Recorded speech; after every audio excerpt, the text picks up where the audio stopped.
Okay, so we're here with our first Wildcat at Work video chat, and today we have the Executive Director of the Marquette Chamber of Commerce, Jason Schneider.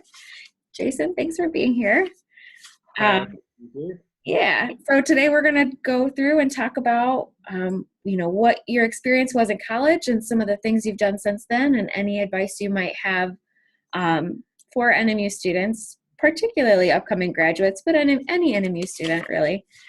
So yeah, we'll just dive right in.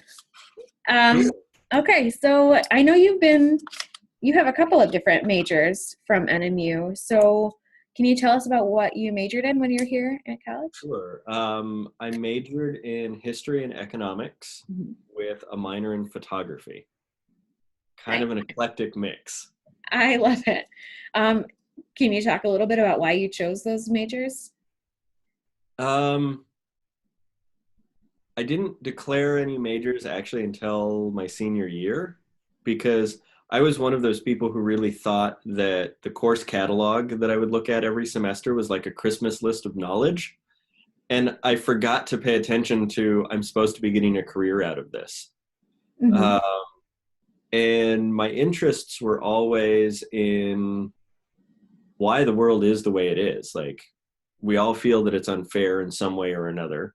We all feel like it's really hard to make a living. We all feel like there's forces that are affecting us that are way beyond our control. And I felt history and economics were really kind of what helped define why we're at where we're at. It gave me the ability to study on what led us up to where we're at, but the economics really gave me the tools to understand the pressures that are put on individuals and companies and countries economically that force their hands in decision making. So it was mostly out of curiosity that drove me in those two directions. Nice. And then you said you minored in photography. Yes. So my first 3 years were really focused on photography. And then I realized I didn't want to be an art major. Nothing against art, but I had a really hard time with artists. And I was going to take photos no matter what. So I figured if I was spending money to go to college, then I should probably learn something that I might not pursue otherwise. So I used it for the academics rather than just to follow my passion. Sure, I think that's fair. Okay, so other than choosing classes and kind of being excited about this idea of gaining all of this knowledge, what other types of experiences did you have in college that you felt were particularly valuable? Did you do any internships or volunteer work or anything like that?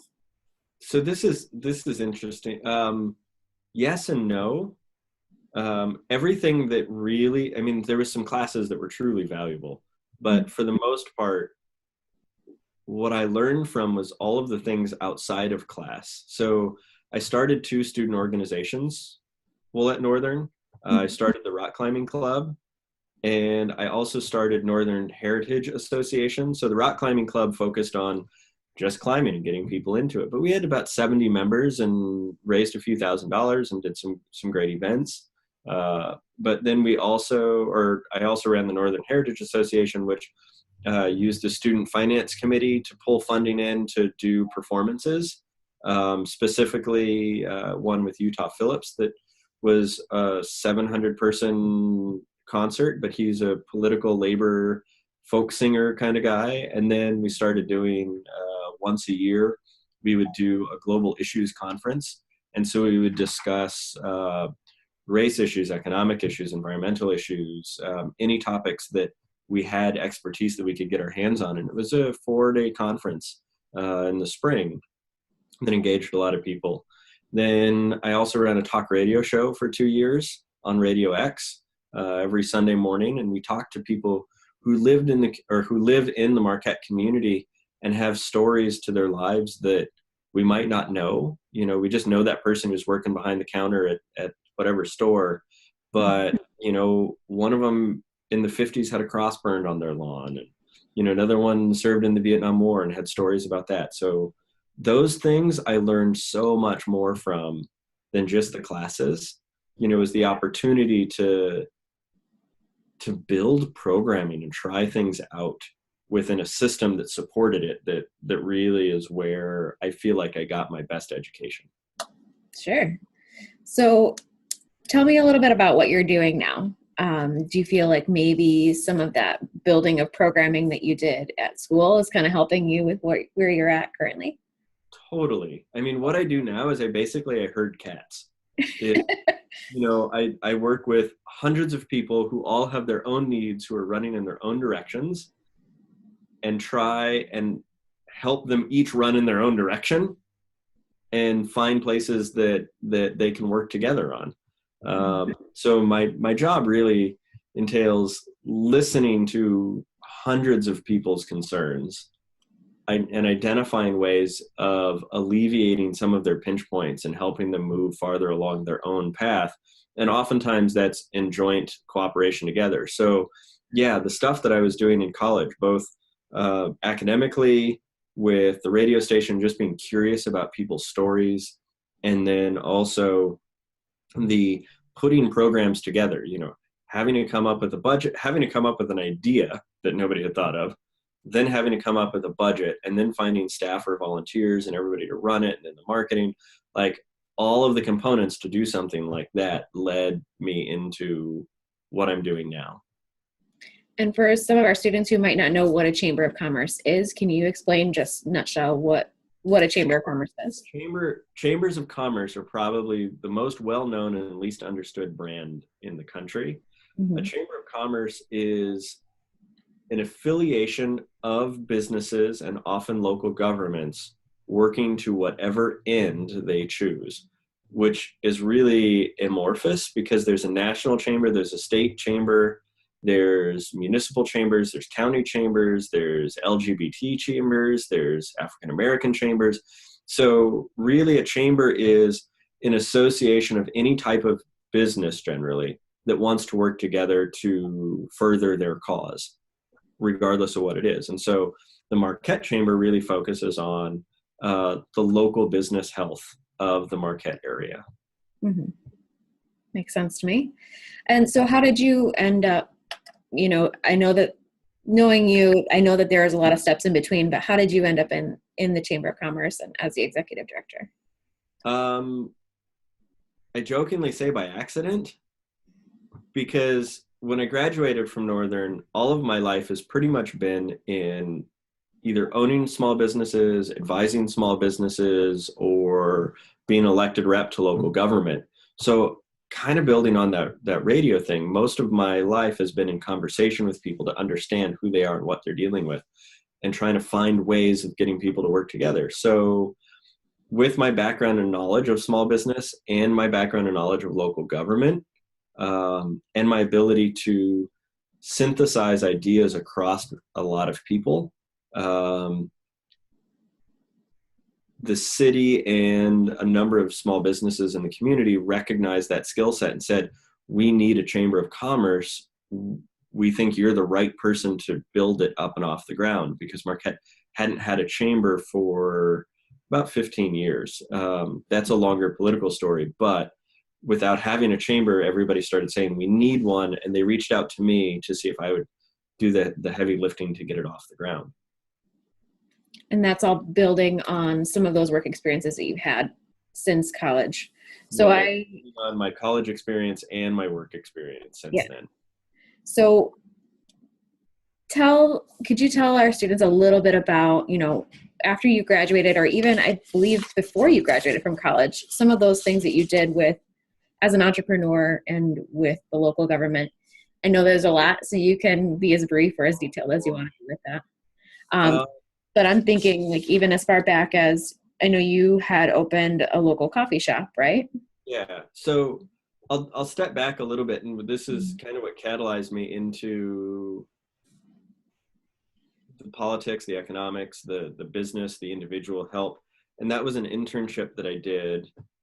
It wasn't technically through Northern. It was just an individual internship that was offered to me by somebody that I met through my experiences at Northern. And I lived for a summer in central Vietnam in the year 2000 and was helping small handicraft workers build their businesses and try and get online. And it was amazing life-changing experience. And that really catalyzed my thoughts on how to change the world through helping small businesses. Because really all a small business is somebody who's trying to make a go of it themselves to better their own life, to better their family's life, and generally not do harm in the process. So when I graduated from Northern, I didn't even walk in my own graduation. I opened my own coffee shop because I was so excited about this business idea and how businesses like a coffee house can be used as a networking tool. So I opened a coffee house and I owned that for 4 years, and then realized that maybe I should have taken some business classes because I really didn't know what I was getting myself into. And it was an amazing experience. The community of people that I met through it, and the community of people that continue to say that they miss it and it was a special place to them, is really endearing to me. But it was my crash course in the actual laws of economics and how they work and what happens when cash flow goes away, and how to deal with employees and how to deal with government. And it was a major crash course. I was 21 years old. And when I closed that at 25, I was tired and I was spinning my wheels, not really sure what I wanted to do. So I started applying for grad schools and jobs and a little bit of everything else. And I ended up in the Peace Corps in 2007. I was 29 years old and went to the South Pacific and was a business advisor in the South Pacific. And although I was doing a lot of business advising, the real work that I had done was helped structure the beginnings of a Indigenous Tourism Operators Association, basically a chamber of commerce for people in the tourism business in that country. And they've been tremendously successful since then. But at the time, it was just trying to teach people how to work together because they didn't even want to sit in the same room. So I came back from that in 2010, and pretty much immediately got elected to the Marquette City Commission, which I would argue was also by accident. I threw my name in the hat because I feel it's really important for people to get involved in the community that they're in and not just hang out. Like, the world needs good people to work. And if somebody cares, find something to get involved in beyond just playing video games and having a job. So I ran for city commission. I won. I spent 3 years as an elected official of the city commission. And in that time, I was hustling a lot to try and make ends meet because I loved Marquette and I wanted to stay here. When I came back, immediately I basically was working as a photographer, which has always been a part of my life, off and on. I did some roofing. I did some campaign management, but that was all just trying to get back on my feet when I got back. And then shortly thereafter, I was hired as a startup manager for an e-commerce business, and I ran that for 1.5 years. And from there, I got hired into being a small business advisor for 2 years, did that for the last 2 years. And then 2.5 years ago, almost 3 years ago, I was asked to get involved with the chamber and kind of lead the chamber based on the prior skill sets. So it's kind of fun to see the common thread throughout your career path, even though you might feel like it's just serendipitous, I've never felt there's a common thread until recently when I've started looking at it in mass. Yeah. Because every one of them has felt like a random accidental chance, but it's all building on similar skill sets. And I think it's important to point out for our students too that you did a really great job networking, and I think kind of building that network and realizing the importance of talking to people and finding out their stories, not just for your own personal benefit, but right. Yeah. I guess in hindsight, yes, I've done a great job networking, and I hate the word networking. Absolutely. I feel like, for any students who are watching this who are 18, 20 years old, networking isn't this thing you do. Like, there's not a prescribed way of doing it. There's no rules to it. my networking was, I'm wildly ambitious on the craziest of ideas. And so I just talk to people all the time and try and find the right person that can help that idea move. And so everything, there was no strategic, like, I need to know some city commissioners. Mm-hmm. Never strategic, oh, I need to know, this person or that skill. Like, it was, I've got this idea. I want to bring this guy to town. Who has money? Okay, that person has money. I'm going to go talk to them about that idea. Okay, I want to do a campaign that does this kind of thing. Who's a technical web developer who can help me build a mobile app? Okay, cool. And then I get to know people, and it's that mixed with, I feel a deep compassion for the people that I end up talking to and working with. And I don't care if it's a person at a bus stop or the president of the university. When I'm working with somebody and having a conversation with somebody, I really try and focus on who that person is and what demons they're wrestling with, what ambitions do they have. And when you really care, and it's not just a curiosity for collecting, and you really care and have compassion about that person, you build some great bonds with people. And so that was the experience at Northern. They're taking on all of these random projects and getting to know people. In hindsight, that was the real value to it. It wasn't the project itself. It was the learning to work with people. Sure. I just wanted to point that out and make sure that was highlighted for our students to kind of really see. Okay, so is there anything, do you want to talk a little bit about what your typical workday, kind of coming back into the present here? What does your typical work day or work week look like? I don't have a typical work day or work week. I feel like anybody who's expecting a regular 9-to-5 punch in, punch out job is fooling themselves. I know there's some people that really plug into that just fine, but the nature of work is changing. I feel like I'm a little on the advanced side of that because I've hit that probably 10 years, 20 years before the college students that are watching this are going to hit it as. Some days I start with a TV6 interview at 6 a.m. Some days I don't have to be anywhere till 11 a.m. Some days I'm working until 1 or 2 a.m. A lot of my work involves meetings with people, and those meetings with people generally get categorized into learning who they are and what concerns they have, and trying to find remedies that can help them, or find other people within the community that can help them, or meetings about there's a specific project that a group of people want done, and so it's continually trying to advance those projects. And oftentimes it's not the technical work, it's the personal work. It's making sure that people are communicating with each other and actually doing what they said they're going to do. So I would say about half of my job is meetings, is really just coordinating and orchestrating meetings. And the keys to orchestrating a good meeting is really being able to watch everybody's energy level and make sure that people are participating and engaged, and keeping it keeping meetings goal oriented, because meetings can get out of hand really, really quickly. So I found a lot of value in that. The other half of my time is spent generally in emails or data analysis. I end up doing a lot of data analysis on I should say policy analysis, not necessarily just data because it's not numbers, but for example, looking at municipal policy around business licenses, and does it help businesses get off the ground or not, or does it make it harder for them to get off the ground? Policy analysis of maybe we're running a program for a community master calendar or a buy local program, and making sure that all of the data is built into the system so that we can actually measure the success of it to see if it's working or not working, rather than just having a feel-good program.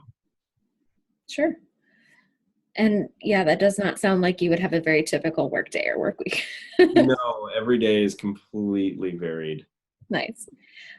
So is there something that you like best about what you do, or something that sticks out? This is my favorite part of this job. I think my favorite part of the job is seeing people who can mutually benefit each other's work, who don't know each other and aren't aware of each other's existence, and that more good things happen in the community because they've met, interacted, and started working on an idea. Mm-hmm. And so my job often is the person who ends up knowing those 2 or 3 or 8 people and knowing what their individual passions are, and then finding a reason for them to come together and work together, because they may not see the reason at first, but over time they get really excited to work together.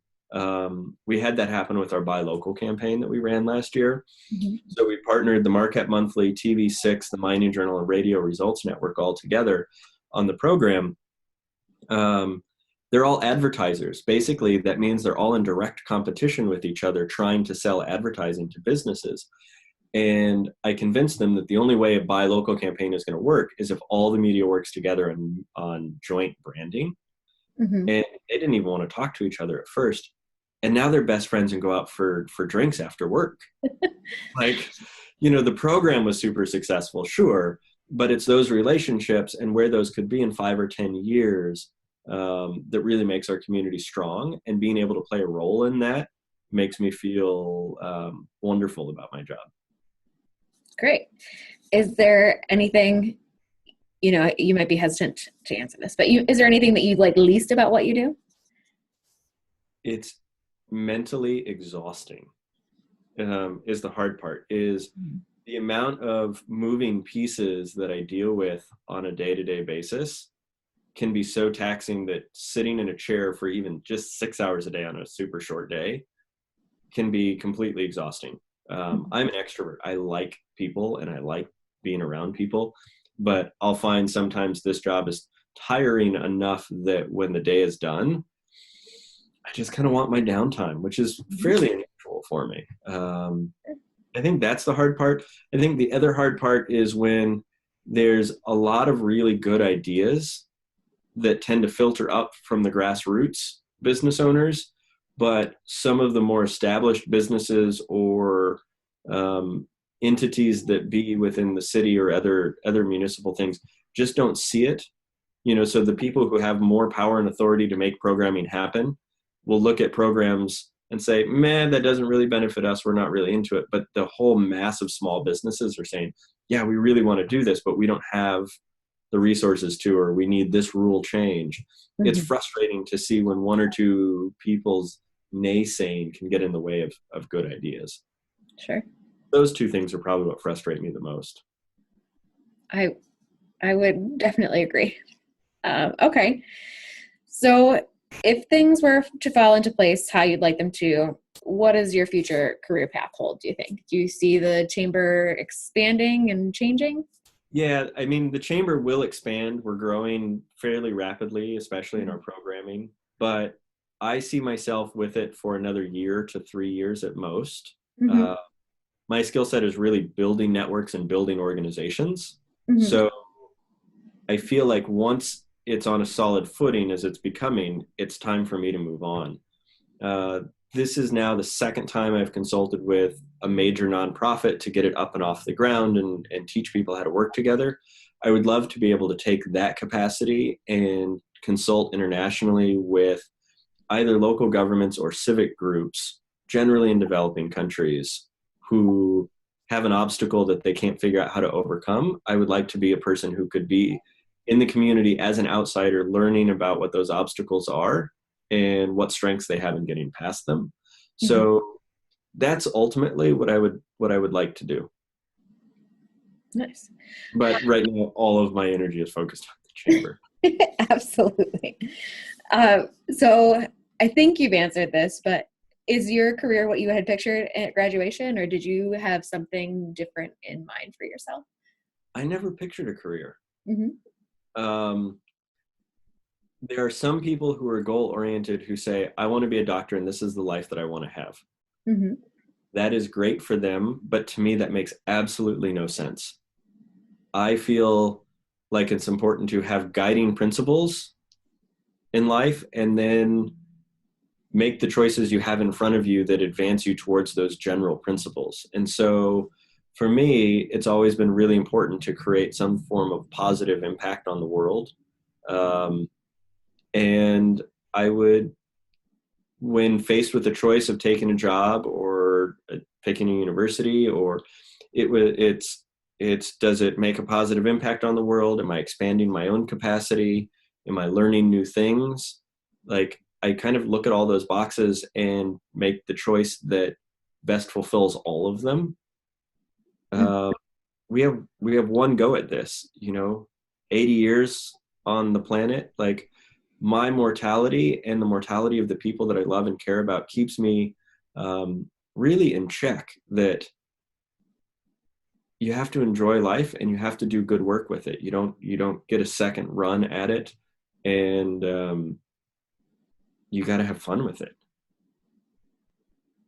Okay. Does that help? Yeah. Okay. All right. So last couple of questions here, mostly kind of in that realm of advice. So what do you wish you had known about before you graduated? Bitcoin.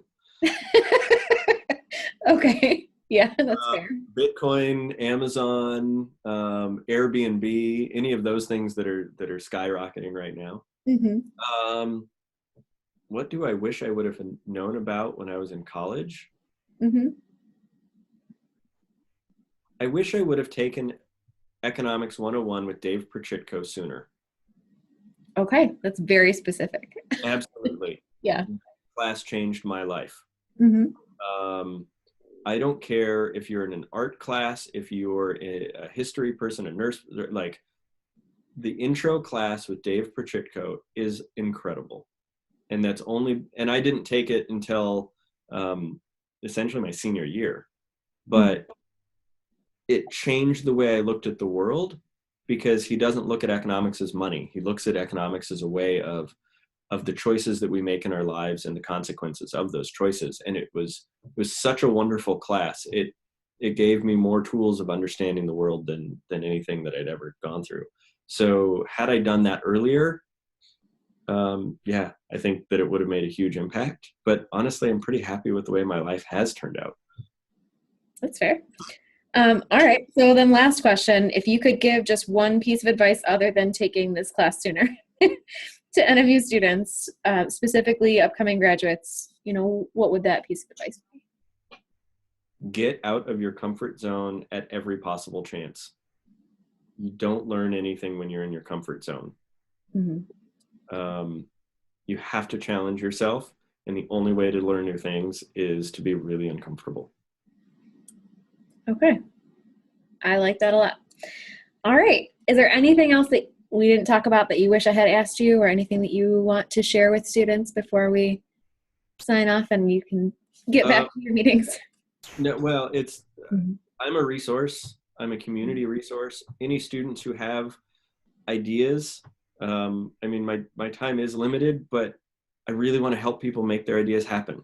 So, even if it's a half-hour phone call to talk about, I've got this idea, where do I go with it? Maybe some of those ideas won't go anywhere. Most of them probably won't, but that's how you find out if they work. I'm a resource to NMU students for sure. I'm findable through the chamber in any way. Call me, text me, Facebook, whatever. Reach out. I'm available. Awesome. And I will make sure to put the link to the Chamber's website when we post this on YouTube. So thank you for offering. Awesome. Well, thank you so much for being with us here today, Jason, and I hope the rest of your day goes well. Sounds good. Thanks a lot for having me. Thanks. All right.